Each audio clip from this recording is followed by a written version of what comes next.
안녕하십니까. 주식시장의 큰 방향과 투자 철학, 그리고 기준을 제시해드리는 러펀드의 증시 토크입니다. 자, 오늘 증시 토크 조금 늦게 준비를 하게 됐습니다. 점심을 먹고, 점심 약속이 있었는데요. 좀 이야기가, 길어지다 보니까, 거의 3시가 돼서 사무실에 복귀했습니다. 자, 아침에 일찍 증시 토크 글을 적었고요. 자, 증시 토크 주제는 조금 색다르게 오늘 준비를 했습니다. 어떤 시황, 주식 시황이나 투자 이론에 관한 이야기는 아니고요. 어떻게 보면 투자 철학 관련한 주제로 글을 적었습니다. 그것은 무엇이냐? 자, 주식 투자 어떤 학문보다도 쉽다. 다만 이라는 제목으로 글을 적었습니다. 자, 오늘 증시 토크를 주제를 이렇게 잡은 이유는요. 아침에 우연히 카이스트 교수님이죠. 자, 김봉수 교수님. 자, 이분이 이제 주식 투자를 잘하는 것으로 그 유명세를 떨치고 있습니다. 자, 그런데 자, 그분이 출연했던 영상이 있습니다. 근데 그 영상을 쭉 요약한 어떤 글을 보게 됐어요. 그런데 그 글의 중간에 보았더니요. 왠지 좀 공감이 많이 되는 그런 문구가 하나 있었습니다. 그것은 바로 주식이 화학보다 훨씬 쉽다라는 그런 내용이 있었습니다. 자, 일반적으로 사람들이 생각할 때는 주식 투자 참으로 어렵다라고 그렇게 생각하지만요. 생각해 보면은 다른 학문들보다도 주식 투자 그 자체는 생각보다 어렵지 않습니다.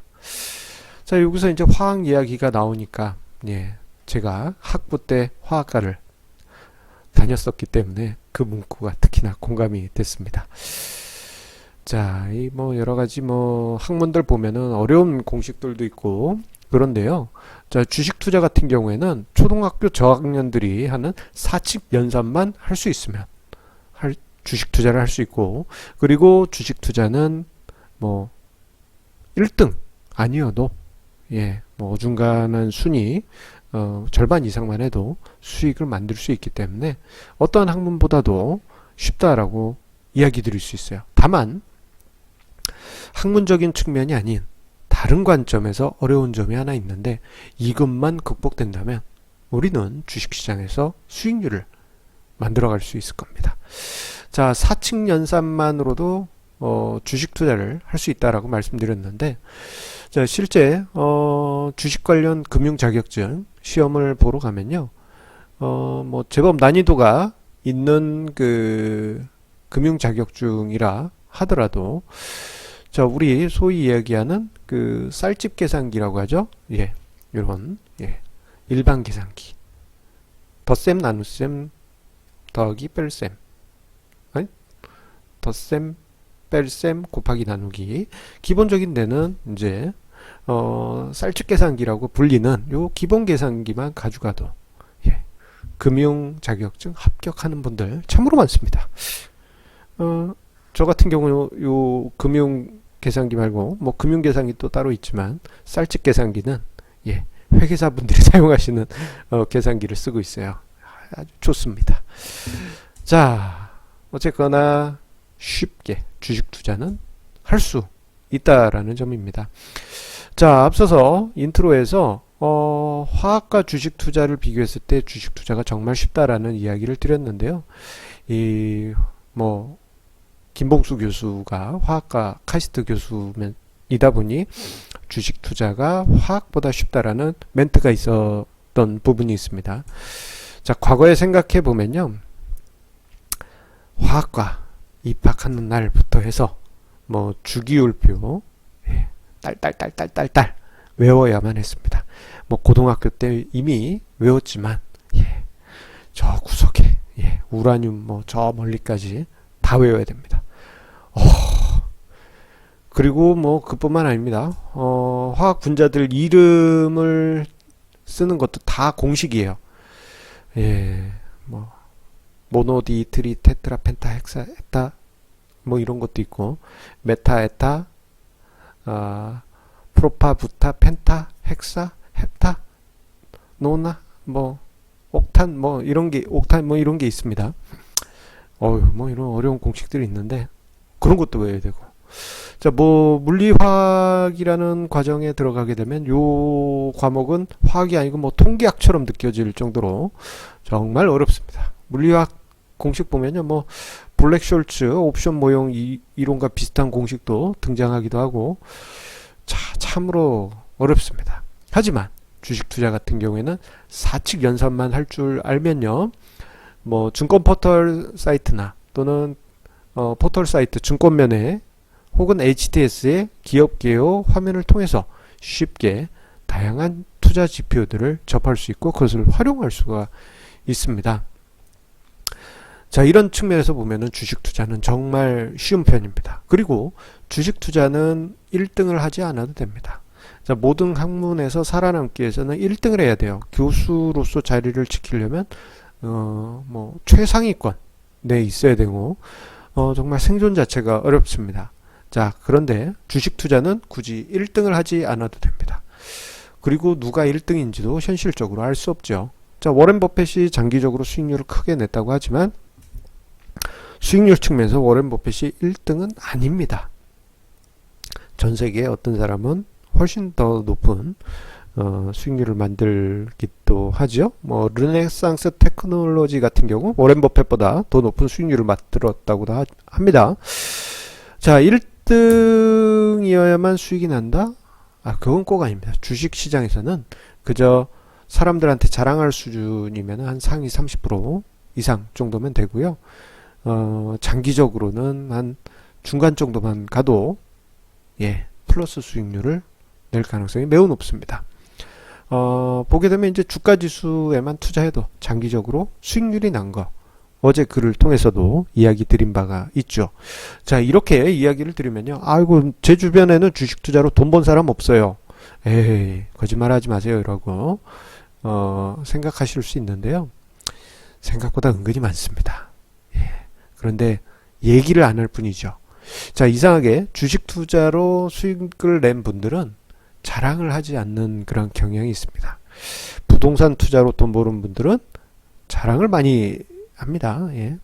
아마 이제 다음 달 9월 말에 추석 되면은 서울에 사시는 분들 아마 자랑이 심할 겁니다. 씁쓸하네요. 자, 근데 왜 주식 투자로 돈을 벌었다고 하면 왜 자랑을 안 하냐? 가장 큰 이유는요, 주식 투자로 돈을 벌었다 하면은 사람들이 생각할 때 마치 도박으로 돈을 번 것처럼 그렇게 뭐랄까 평가절하, 정말 못된 짓 한 것처럼 그렇게 몰아세우는 경향이 있습니다. 그러면서 그 주식 투자가 자금 같은 경우에는 성격상 유동자산 성향이 강하다 보니까 사람들이 주식 투자로 누가 돈 벌었다 하면은 마치 자기 돈인 양 돈을 빌려달라고 하는 사람들이 크게 늘어납니다. 이런 거 한 번 겪고 나면요, 주변에 주식 투자 자랑 절대 하지 않게 됩니다. 예전에 저도 경험이 있습니다. 절대 하지 않습니다. 오히려 피곤해집니다. 그리고 두 번째로 요거는 좀 다른 관점입니다. 주식 투자의 기대 수익률이 워낙 높아요. 그런데 수익이 났는데 그거보다 미치지 못한다 그러면은 마치 손해본 것처럼 느낌이 오게 되죠. 아이고 이게 무슨 수익이야, 내 갈래 기별도 안 가, 자랑할 거리도 안 되는 그런 수준입니다. 기대 수익률은 따블인데 한 50% 수익 났다 그러면 아이고 이건 뭐 자랑할 거리도 못 되네, 이렇게 되는 것이죠. 자, 그러다 보니까 자, 주식시장에서 수익을 낸 분들은 조용히 계신 분들이 대부분입니다. 자, 하지만 우리가 이런 분들, 겉으로 드러내지 않더라도 수익이 내고 있는 분들이 많다는 점 제가 강조드리고 싶은 바이고요. 그렇기 때문에 무리한 수익률을 내지 않더라도 우리가 어렵지 않게 주식 투자 아주 깊이 공부를 하지 않더라도 좀 편하게 투자를 하면 수익을 장기적으로 만들어갈 수 있는 것입니다. 다만 어려운 문제가 하나 있습니다. 이거는 이제 학문적인 문제가 아니야. 그것은 바로 마음에 가장 큰 문제가 있습니다. 자, 주식 투자 관련한 이론을 많이 알면 주식 투자를 잘하는가? 뭐 그럴 수도 있지만 꼭 그런 것은 아닙니다. 예전에 제가 이제 경영대학원 MBA 다니던 시절에요. 같이 이제 수업 듣는 분들끼리 하는 농담이 있었습니다. 뭐냐면은 경영학과 교수님들 중에 주식 투자로 수익을 낸 교수님이 학교에 두세 분에 불과하다라는 그러한 농담이 있었습니다. 그만큼 아무리 지식이 많더라도 주식 투자 수익률을 내기는 어렵다라는 그런 것이죠. 말이 모순되네요. 많이 알더라도 수익을 내지 못하는 경우도 많다라는 얘기입니다. 꼭 지식이 문제가 아니고 또 다른 변수가 있다라는 얘기입니다. 그것은 바로 이제 투자 심리 부분인데요. 이 투자 심리란 게 이제 관리하기가 좀 현실적으로 힘든 것이 사실입니다. 왜냐하면은 내 수익률이 일시적으로 나빠졌거나 또는 옆집의 친구가 나보다 재테크 성과가 좋거나 아니면은 기대에 미치지 못하는 내가 투자 수익률 따따블을 기대했는데 뭐 그거보다 훨씬 낮은 수익률이거나 혹은 뉴스에서 쏟아지는 나쁜 경제 뉴스들. 요즘 보면 뭐 경제가 나쁘다라는 얘기 한 번도 쉬는 시절이 없습니다. 경기가 아무리 좋아도 경제가 나쁘답니다. 원래 뉴스가 그래요. 그래서 시장과 소음이라는 책이 있는데 이게 외국 번역서입니다. 시장에서 나타나는 소음을 무시하라. 그러한 얘기입니다. 그 책에 담겨 있어요. 그리고 가족들이 이제 투자에 대해서 압박을 가하기도 하다 보니까 투자 심리가 요동치는 것은 어떻게 보면 당연한 일일 겁니다. 하지만 그 마음의 소리, 마음속의 소음을 이겨낸다면요. 자, 여러분들 주식시장에서 수익률을 만들 수 있을 것입니다. 충분합니다. 자, 이 마음만 이기면 되면요. 예를 들어서 시장이 과도하게 하락했을 때 냉정을 잃고 투매하지 않을 것이고 급등할 때 흥분하면서 추격 매수를 하지는 않을 겁니다. 마음속의 소음을 죽일 필요가 있는 것이죠. 자, 제가 종종 제 친구 이야기를 드리곤 하는데요. 이 친구는 1년에 한 번만 주식 계좌를 엽니다. 자신만의 이제 투자 기준이 있는데 그 기준에 맞춰서 투자를 하되 1년에 한 번만 수익률을 체크합니다. 자, 그러다 보니 1년에 한 번씩만 딱 열면 수익이 나 있어요. 그리고 1년에 한 번씩 수익이 나 있으니 올해는 별일이 없구나. 이렇게 본인은 인식하게 되죠. 하지만 우리가 생각해도 1년 사이에 시장이 조용했습니까? 아니죠. 올해 같은 경우도 정말 시끄러웠습니다. 시끄럽고 다음 달 9월에도 또 시끄러울 예정이고 그렇죠. 근데 이 친구 같은 경우에는 그냥 한 달에 한 번씩 체크하고 그냥 일하고 취미에만 빠져 있습니다. 자, 만약에 그 친구가 1년 내내 수익률을 체크했다면 자, 마음속의 동요는 정말 심했을 것입니다. 자, 그래서 주식 투자 이야기를 할 때요. 가장 궁극의 경지는 무엇이냐라고 만약에 물으신다면 이렇게 이야기 드리고 싶습니다. 주식 투자가 심심하다라고 느껴지는 상태가 최고의 심리적 상태라고 말입니다. 요게 말이 이제 좀 생소하실 수도 있어요. 그런데 이러한 경험을 하신 분들 분명 계실 겁니다. 주식 투자가 심심하다. 예. 좀 말이 어렵죠. 예, 저도 이걸 뭐 구체적으로 한번 설명을 해드릴까 해가지고 생각을 잠깐 했는데, 예, 예를 들어드리기가 좀 어렵습니다. 이런 단계가 있습니다. 뭔가 액티브하게 상승하는 것도 아니고, 액티브하게 하락하는 것도 아닌데, 꾸준히 수익이 나는 그런 단계. 혹은 자신이 투자 기법이 있어서 안정적으로 수익을 만들어 가는 단계. 그러면서 마음속으로는 뭔가 매너리즘 비슷한 느낌인데요. 매너리즘 비슷하긴 한데 그러면서 주식 투자가 심심해 라고 느껴지는 그런 단계가 왔을 때 여러분들은 예, 흥분도 없고 분노도 없는 고요한 심리 상태에서 투자를 하시고 계실 것입니다.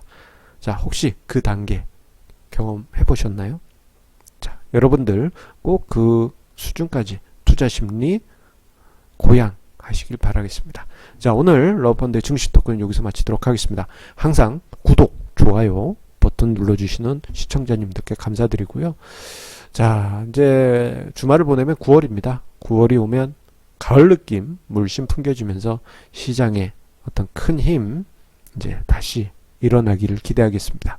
자, 그럼 자, 내일과 모레 주말 보내시고 월요일에 9월 첫날 힘차게 찾아뵙도록 하겠습니다. 감사합니다.